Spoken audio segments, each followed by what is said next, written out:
लेकिन माई बहन मान योजना की टोपी आपने पहन रखी है, झंडा लगा रखा है लालू यादव का। माई बहन मान योजना से कितनी उम्मीद है? तेजस्वी यादव माई बहन मान योजना से सीएम बन जाएंगे। झारखंड में तो ऐसी एक योजना से हेमंत सरकार की वापसी हो गई। ये योजना बिहार में तेजस्वी यादव को मुख्यमंत्री बना देगी।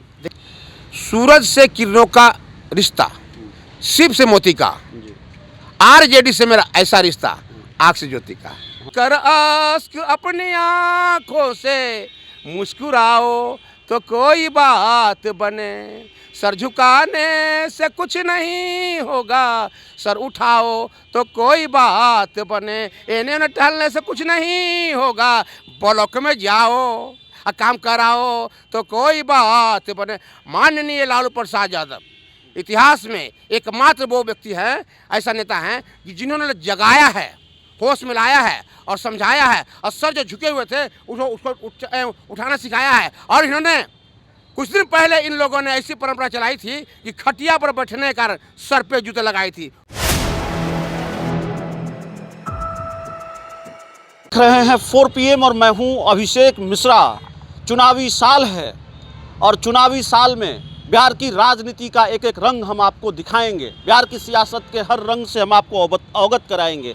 इस वक्त हम आरजेडी दफ्तर के बाहर हैं और जिसको सियासत का गलियारा कहा जाता है, वीरचंद पटेल पथ। और वीरचंद पटेल पथ पर हमको लालू यादव, तेजस्वी यादव के ज़बरदस्त फैन मिल गए हैं। आरजेडी के वो कार्यकर्ता मिल गए हैं जिनकी वजह से पार्टी की ज़मीन मजबूत होती है, जो पार्टी की नींव होते हैं और कभी भी हैं, अपना काम भी करते हैं, पेट भी पालते हैं। पार्टी के काम के लिए अलग वक्त निकाल रखा है और पेट पालने के लिए अलग वक्त निकाल रखा है। बच्चों के घर परिवार के भरण पोषण के लिए अलग वक्त निकाल रखा है। कभी भी हैं आप। कब से इस तरह से ये झंडा, साइकिल, बिस्कुट बेचते हैं आप? हाँ, मेरा बिजनेस है बिस्कुट का। दिखाइए, यह बिस्कुट बेचते हैं। ये बिस्कुट हम बेचते हैं और ये 20 रुपये पैकेट बेचता हूँ जी जी। और जो दुकान में 30 मिलता है जी, सस्ता भी देता हूँ जी। और किफ़ायत देता हूँ और कविता सुनाता हूँ, जगाता भी हूँ। और चूँकि मेरे पास समय का अभाव है तो मैं करता हूँ, ये पहन करके बिस्कुट बेचता हूँ। तो कोई पूछता है टोपी का पहने हुए, झंडा का पहने हुए, तो हम कहता हूँ कि हमको ठीक है, आपकी कविताएं भी सुनेंगे, आपके बारे में जानेंगे। लेकिन माई बहन मान योजना की टोपी आपने पहन रखी है, झंडा लगा रखा है लालू यादव का। माई बहन मान योजना से कितनी उम्मीद है? तेजस्वी यादव माई बहन मान योजना से सीएम बन जाएंगे। झारखंड में तो ऐसी एक योजना से हेमंत सरकार की वापसी हो गई। ये योजना बिहार में तेजस्वी यादव को मुख्यमंत्री बना देगी। देखिए, बात आते हैं आपको पहले आपको बताते, मन वचन कर्म से जो एक होता है वही व्यक्ति श्रेष्ठ होता है। जिन लोगों ने वादों को निभाए हैं, वादों को पूरे किए हैं, वही इतिहास में अगले पन्ने में आए हैं। तो तेजस्वी यादव जी ने पहला वादा किया था कि अगर मेरी सरकार बनती है तो मेरी पहली कलम से 10 लाख नौकरी दी जाएगी। दुर्भाग्यवश कहिए, संजोगवश कहिए, कोई ने बेईमानी कर लिया, कोई कर लिया, अभी जानते हैं सरकार नहीं बनी। पर परमपिता परमात्मा ने तेजस्वी प्रसाद यादव का जिद जुनून जज्बात को समझा और कहा ये नौजवान इतना मेहनत किया है, इसको सरकार होनी चाहिए। परमात्मा की कृपा से जुगाड़ की सरकार 17 महीना का आया। इनको पता था तेजस्वी यादव की कि लूट लक्षणबाई मरले पर जाई, चाचा जी आई फिर जाई, जाएंगे जरूर। इसलिए उनको कह सुन करके कन्विंस करके 5 लाख नौकरी उन्होंने दिलवाया। और जब इनका सरकार आया तो 12 बजे रात को भी छापा मारने के लिए स्वास्थ्य विभाग में ये सब किए, बड़े काम किए हैं। अब बड़े वादे पूरे किए हैं। तो बड़े वादा पूरा इसलिए किए हैं कि कुछ बेहतर करना है। क्या कमी है तेजस्वी यादव को? इनके पिताजी मुख्यमंत्री, माताजी मुख्यमंत्री, इनको मुख्यमंत्री नहीं बनना है। इनको करना ये कि जो आंखों की आंसू जर्जार हो रहा है उनको आंखों सुखाना है। जेडीयू बीजेपी वाले कहते हैं कि 2005 से पहले क्या था, 2005 से पहले क्या था, जंगल राज था, आतंक राज था, 2000 परिवारवाद की बात नहीं, उनको कहने का मतलब है कि थोड़ा बहुत सारा काम किया हल्का फुल्का, उनको पूरा श्रेय लेते हैं ये जदयू वाले, बीजेपी वाले। जदयू के पहले कहते थे कुछ नहीं था, यानी सारे लोग कपड़े नहीं पहनते थे, सारे लोग के पास खाना नहीं था, भी यो महात्मा बुद्ध, महावीर, कृष्ण, क्राइस्ट, मीराबाई, संत ये सब नहीं थे, वो इन्होंने स्थापित किया है। तो कहने का मतलब है, पर ये भी तो था 2005 के पहले कुछ नहीं था, इन्होंने किया। लेकिन 2005 के बाद बहुत सारा बात आया कि मिट्टी में मिल जाएंगे, भाजपा में नहीं जाएंगे, ऐसा भी डायलॉग होता था। और भाजपा में गैबो किए थे। इन्होंने कहा था किसी ने कि ललन सिंह के बारे में और नीतीश कुमार के लिए दरवाजे बंद हैं, तो स्वार्थ सिद्ध के लिए दरवाजे खुल जाते हैं। तो बात समझाने चाहते हैं, कहना चाहते हैं कि गोरों की न कालों की, गोरों की न कालों की दुनिया है, वादा निभाने वाले तेजस्वी यादव जैसे बालों की। काहे कब से कब तक ये पूरा अलग अलग गांव में जाते हैं या पटना में ही नहीं नहीं नहीं, हम औरंगाबाद चले गया था साइकिल से औरंगाबाद चल गए थे? गोपालगंज फुलवरिया, हाँ। आप जाकर पता कर सकते हैं, फुलवरिया चल गया था साइकिल से प्रचार करने के लिए। जी, इस तरह से पार्टी का प्रचार करते हैं और साइकिल से ही दूर दूर तक गांव चले पूरे जाते हैं। बिहार घूमता हूँ और पूरे बिहार घूमूंगा, जी। और यही नहीं गली गली में जाएगा, माँ बहनों को समझाते हैं। ऐसे बैनर टांग देने से का घर घर में आवाज चल जाएगा। तेजस्वी यादव लालू यादव से मुलाकात हुई कभी? हमारे बेटी का शादी के थे 2 मई 2022 को, तो तेजस्वी यादव जी को कार्ड दिया था, ये सोच करके कहाँ राजा भोग कहाँ गंगू तेली, हमने कहाँ आवेंगे, हम उम्मीद नहीं किया था। पर 9:41 में 2022 2 मई को मेरे कमेटी हॉल पहुंच गए। हम लोग घबरा गए, मेरा भाई भी घबरा गया कि पापा तेजस्वी यादव कैसे आ गए भाई, तो मोहल्ला पूरा खड़ा आ गया। तो बात यह है कि हम दिल से लेते हैं और हमको चाहिए कुछ नहीं।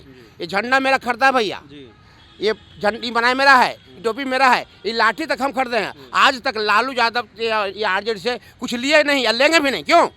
जो लेगा और कुछ बन जाएगा एमएलसी विधायक तो कहे बनाए इसको, पर जो दे रहा है और नहीं लेते हैं पत्थर पर लकीर देना चाहते हैं। मैं सरल हूँ, सीधा हूँ, विनम्र हूँ। कभी भी हैं आप, कुछ सुना दीजिए। सूरज से किरणों का रिश्ता, शिव से मोती का, आरजेडी से मेरा ऐसा रिश्ता, आग से ज्योति का।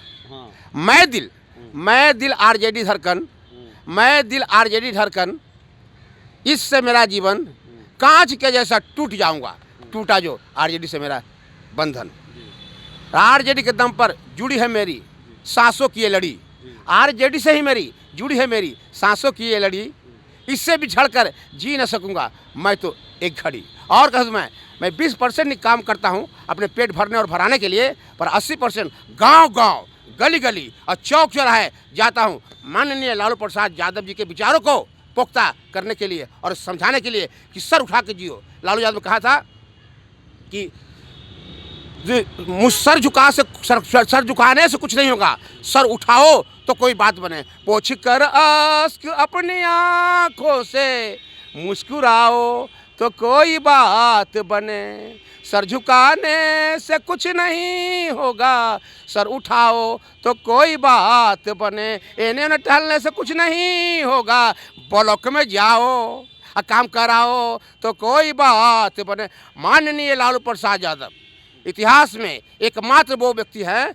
ऐसा नेता है कि जिन्होंने जगाया है, होश में लाया है और समझाया है, और सर जो झुके हुए थे उसको उठाना सिखाया है। और इन्होंने कुछ दिन पहले इन लोगों ने ऐसी परंपरा चलाई थी कि खटिया पर बैठने के कारण सर पे जूते लगाई थी, वो परंपरा लालू यादव खत्म करवाया है। चलिए, आखिरी में नीतीश कुमार के लिए क्या सलाह होगी? सलाह यही है कि बहुत हो गया, हर आदमी का एक आयु होता है, हर चीज़ का एक सीमा होता है, गाड़ी का भी एक सीमा होता है, इनका भी सीमा, ये सीमा से पार हो गए, ये सीमा से पार हो गए हैं। अब इनको पास अभी आज हम मनपुरा में जा रहे थे तो जदयू का एक महासचिव बोला कि हम तो 1 तारीख गए थे भाई, आपस में बता रहा था कि भैया आप नीतीश सही में नहीं चिनते हैं।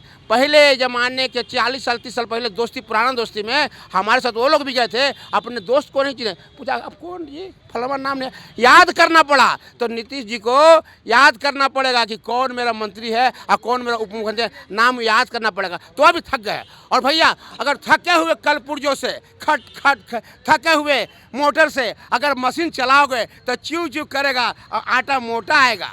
चलिए जी, तो धन्यवाद, मिलते हैं ब्रेक के बाद। और मेरा घर जहानाबाद, नाम विनय बिहारी है, अच्छा बात लिखने और बोलने की बीमारी है और पूरी दुनिया को हंसाने का ठेकेदारी है, और किया तेजस्वी यादव जी को मुख्यमंत्री बनाने की तैयारी है। चलिए, तो ये इनके बारे में जानकारी मिली, बता रहे थे।